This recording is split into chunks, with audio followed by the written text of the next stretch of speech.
श्रोताओं नमस्कार। मैं आपका रेडियो साथी नीलकांत रेडियो नारद यानी 90.4 एफएम मंगलाचरण यूनिवर्सिटी से मैं आया हुआ हूं। आज हमारे साथ हैं पूनम शर्मा जी जो आशा संगिनी हैं और इनसे बात करेंगे। हम कार्यक्रम स्मार्ट एनजीओ के सेहत सही लाभ कही के अंतर्गत गांव-गांव जाते हैं और जो स्वास्थ्य कार्यकर्ता हैं उनसे बात करते हैं, उनकी जिम्मेदारियों की जानकारी लेते हैं। उनसे ये हम जानते हैं कि वो अपने कर्तव्यों का निर्वहन कैसे कर रही हैं और समाज तक जागरूक फैला रही हैं।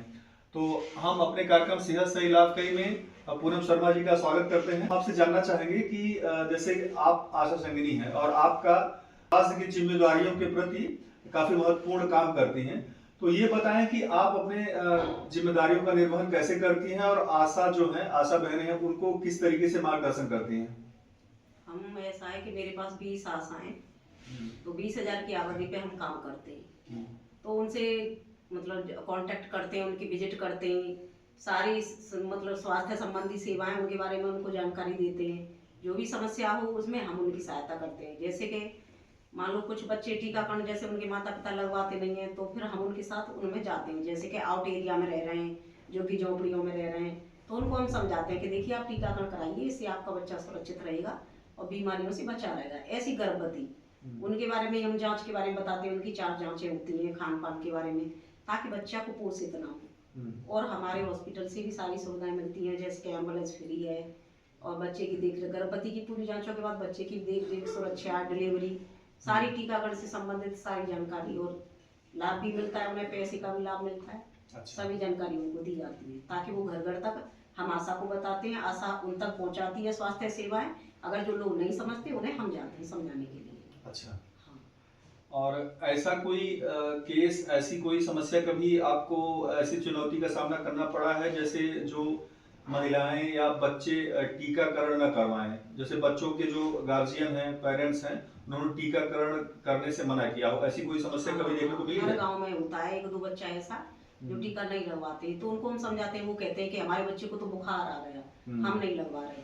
तो हम जाते हैं उन्हें कि आप क्यों नहीं लगवा रहे। देखिए बुखार तो आएगा, लेकिन आपका बच्चा आगे बीमारी से बचा रहेगा, आप समय पे टीका लगवाओगे तो।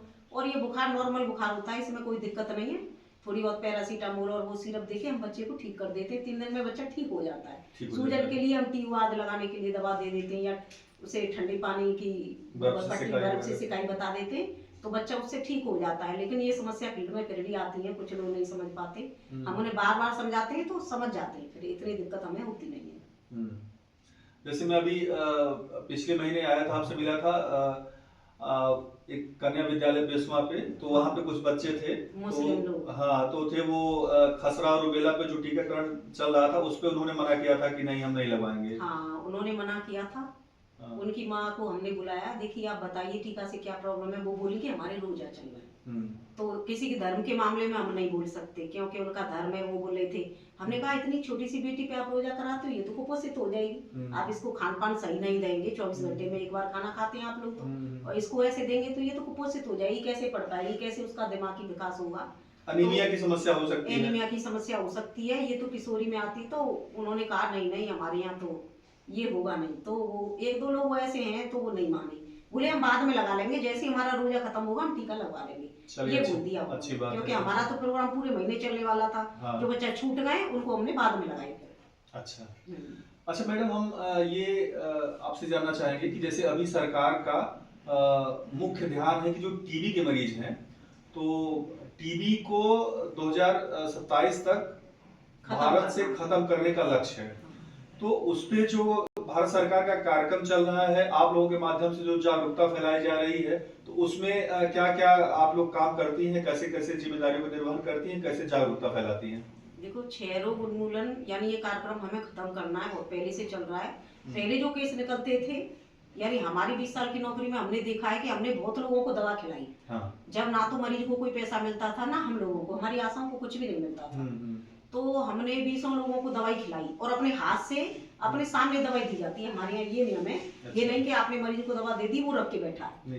वो आएगा डेली हमारे यहाँ और वो दवा खाएगा नियमित। और ज्यादा से ज्यादा उसको शाम को दवा दे दी जाएगी कि भाई ये आपको कल खानी है या सुबह खानी है, बस इतना नियम है। दूसरी बात, 2 हफ्ते से ज्यादा खांसी हो, बलगम में ब्लड आता हो, या मतलब वजन घट रहा हो, शाम के टाइम बुखार आता हो, बहुत से लक्षण है टीबी के, वो हम अपनी आशा को बताते हैं, आशा पहचान करती है, वो हमें बताती है कि दीदी ऐसे ऐसे बात है, फिर हम उसका सैंपल भेजते हैं अच्छा। अपने SWC पर। वहाँ पर सैंपल भेजेंगे तो वो सैंपल को CSC भेजेंगी, उसका एक एक्सरा होगा। अब अभी हमने कुछ लोग एक्सरा के लिए भेजेंगे इगलास में, तो सरकारी फ्री एक्सरा होता है, उस एक्सरा से पता चल जाता है, कभी कभी बलगम में नहीं आ पाता तो एक्सरा में पता चल जाती है। अच्छा अच्छा। तो फिर उससे जब उसकी पता चल जाती है तो फिर उसकी दवा चालू हो जाती है, मरीज को वहाँ हम भेजते हैं। अब तो मरीज को 3000 रुपये भी मिलते हैं, हर मंथली 500 रुपये आते हैं उसके 6 महीना के कोर्स के लिए, जब वो दवा खाता है तो। अच्छा। तो उससे उसको मरीज को राहत भी मिलती है। गरीब आदमी उसके किराए वो कहेगा कि हम कैसे जाएं दीदी, हमारा किराया कहाँ से लाएंगे, इलाज जाएंगे ऐसे रोज रोज। तो सरकार उनके लिए प्रोत्साहन राशि देती है हर महीने 500 रुपये, जिससे मरीज भी खुश रहता है। और टीबी मुक्त बहुत से लोग, टीबी बिल्कुल खत्म हो जाती है अगर रेगुलर दवा खाता है वो 6 महीने। अच्छा, आप जो तो बता हम जैसे आप चुके हैं इसमें। इतने समय से आप काम कर रही हैं, तो जो पहले मरीज थे और जो अभी टीबी के मरीज में, तो उसमें कुछ परिवर्तन देखने को मिला है? कुछ संख्या कम हुई है टीबी हाँ, मरीजों की? पहले इतना था कि उससे भेदभाव किया जाता था बहुत ज्यादा टीबी वाले मरीज से। अगर हमने परिवार को बता दिया कि देखो आपके ये बड़े बूढ़े बाबा इनको टीबी है, आप इनसे सावधान रहना, तो पहले लोग डरते थे, अरे ये हमको हो जाएगी छुआछूत की बीमारी है, ये वो, बिल्कुल अलग कमरे में डाल देते थे उसको आज से पहले। लेकिन अब ऐसा नहीं है, क्योंकि अब मतलब हम साफ सफाई के बारे में बताते हैं और उससे सहानुभूति रखते हैं कि आप टाइम से दवा दो, ये कोई ऐसी बीमारी नहीं है, ये तो छोटे बच्चों को भी हो जाती है, बड़ों की वो हो जाती है। तो हम उसकी अच्छे से देखभाल करते हैं, टाइम से दवाई, खान पान सब कुछ। तो अब हमारे केस बहुत कम हो गए, बहुत। जैसे मैं अब 20,000 की आबादी में काम कर रही हूँ, जहाँ मेरे एक एक गाँव में 4-4, 5-5 केस होते थे आज से 8-10 साल पहले। अच्छा। हाँ, खुद मैंने उनको दवाई खिलाई है, मेरे गाँव में भी कई केस निकले थे, लेकिन इस टाइम पूरे मेरी 20,000 की आबादी में 5-6 लोगों की दवा चल रही है। अच्छा। बस केवल, क्योंकि इतनी टीबी को हम जीत चुके हैं। अच्छा मैडम, एक चीज हम और आपसे जानना चाहेंगे कि जो रक्ताल्पता यानी एनीमिया की जो समस्या है, वो महिलाओं, बच्चों में और पुरुषों में भी देखने को मिलता है, तो इसके लिए सरकार भी बहुत प्रयास कर रही है। और मुझे लगता है कि जागरूकता इसको लेके लोग बड़ा इग्नोरेंस है, कि मतलब इसको उतना ध्यान नहीं देते कि कुछ दुबले हैं या रक्त की भी कमी है तो बहुत अपने पे पोषण पे ध्यान नहीं देते।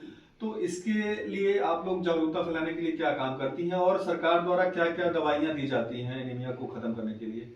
पहली बात तो ये है कि एनीमिया गर्भवतियों में बहुत ज्यादा पाया जाता है। हम जब भी देखते हैं गर्भवती महिलाओं में, हमारी HRP में आती हैं वो, जिनकी हम 5 जांचें भी कराते हैं, उसके द्वारा हमें मालूम पड़ जाती है। और HRP एक मोहर भी होती है, वो भी हमारी NM दीदी लगाती है, उस पे कार्ड पे, उसका कार्ड होता है NCT कार्ड, उस पे भी लगाते हैं, तो हमें मालूम पड़ जाती है HRP महिला है। उस HRP की हम आशा के साथ विजिट करते हैं। विजिट में उससे पूछते हैं कि आपने खान पान आपका क्या क्या है, आप खा रहे हो कि नहीं खा रहे, आयरन कैल्शियम उनको दिलवाते हैं, वो आप खा रही हैं कि नहीं खा रही। उनकी मतलब घर से पूछते हैं कहीं ऐसा तो नहीं आपकी बहू इसको फेंक देती है गोली को, तो वो बताती है कि दीदी ये खा नहीं रही, इसको उल्टी होती है, ये है। तो फिर हम उसको नियम बताते हैं कि आप ऐसे मत खाइए, रात को खाना खा के सोते समय खाइए तो गोली आपको नुकसान नहीं करेगी। उसके बाद हमारी सरकार ये चाह रही है, एक बार CMO सर आए थे, वो हमें बता के गए थे कि उसकी जड़ को पकड़ो, यानी लड़की किशोरी। अगर हमने किशोरी पे फोकस किया तो आगे वाले समय में हमारी गर्भवती महिला HRP नहीं होगी, एनीमिक नहीं होगी। तो हम किशोरियों पे ध्यान दे रहे हैं, उनके लिए टीका लगाते हैं। हम 10 से 16 साल की लड़कियों के लिए टीका लगाते हैं, और उनको भी एक आयरन 8 दिन में एक गोली दी जाती है। अच्छा। जो हमने स्कूलों में पहुंचाई है। अच्छा। स्कूल वाले टीचर भी उन लड़कियों को खिलाते हैं, समय समय पे हम उनकी रिपोर्ट भी लेते हैं, और हमारी आंगनबाड़ी खिलाती है, और गाँव की भी लड़कियों को उनसे भी हम रिपोर्ट लेते हैं, तो उससे हम गोली उनको खिलाते हैं। तो हो सकता है आगे वाले समय में हम किशोरियों पे फोकस करेंगे, तो जो हमारी आगे जब उनकी नई जनरेशन होगी, शादी होगी, वो गर्भवती बनेंगी, तो ये समस्या धीरे धीरे खत्म हो जाएगी। इसलिए अब हमारा एक प्रोग्राम भी चल रहा है, जिसमें हम 14 साल की लड़कियों के लिए एंट्री कर रहे हैं, आधार उनके वो सब, ताकि उनको वेरीफाई करके उनको समय से टीका, समय से गोली, और समय समय पर आशा उनकी देखभाल करेगी कि लड़की गोली खा रही है नहीं खा रही। उसको स्वास्थ्य से संबंधित जानकारी, सफाई से संबंधित जानकारी दे रहे हैं, ताकि वो आगे भविष्य में कभी भी कुपोषित न हो या कोई बीमारी से ग्रसित न हो, ताकि जब भविष्य में वो माँ बनेगी तो एक स्वस्थ बच्चे को जन्म देगी। और हमारा प्रोग्राम भी एक चल रहा है, जिसमें संस्कारवान पीढ़ी के लिए कार्यक्रम कर रहे हैं, गर्भवतियों को एक गर्भाधान संस्कार के बारे में बता रहे हैं, ताकि उसमें बच्चा संस्कारी पैदा हो। उसके बाद किस तरीके का जीवन यापन रहे, आपका दिनचर्या कैसी है, खान पान आपकी दिनचर्या कैसी रहे, आप मोबाइल से दूर रहें, उल्टी सीधी चीजों से दूर रहें, क्रोध न करें, अच्छा खाना खाएं, स्वस्थ खाना खाएं। तो बच्चा स्वस्थ रहेगा। मतलब गर्भावस्था के दौरान आप जितना शांत, संयमित और स्वस्थ दिनचर्या रहेंगे, अपनी सही आपका रखेंगे, बच्चा भी वैसे स्वस्थ ही पैदा अच्छा, होगा। स्वस्थ पैदा होगा। तो पूनम शर्मा जी आशा संगिनी हैं, इन्होंने अपना महत्वपूर्ण समय दिया हमारे कार्यक्रम सेहत से लाभ कई के लिए। तो आज के सेगमेंट में इतना ही। मैडम आपका बहुत बहुत धन्यवाद। हम फिर किसी नए कार्यक्रम में, किसी नई जगह, किसी नए स्वास्थ्य कार्यकर्ता से मिलेंगे, उनसे बात करेंगे। तब तक के लिए धन्यवाद।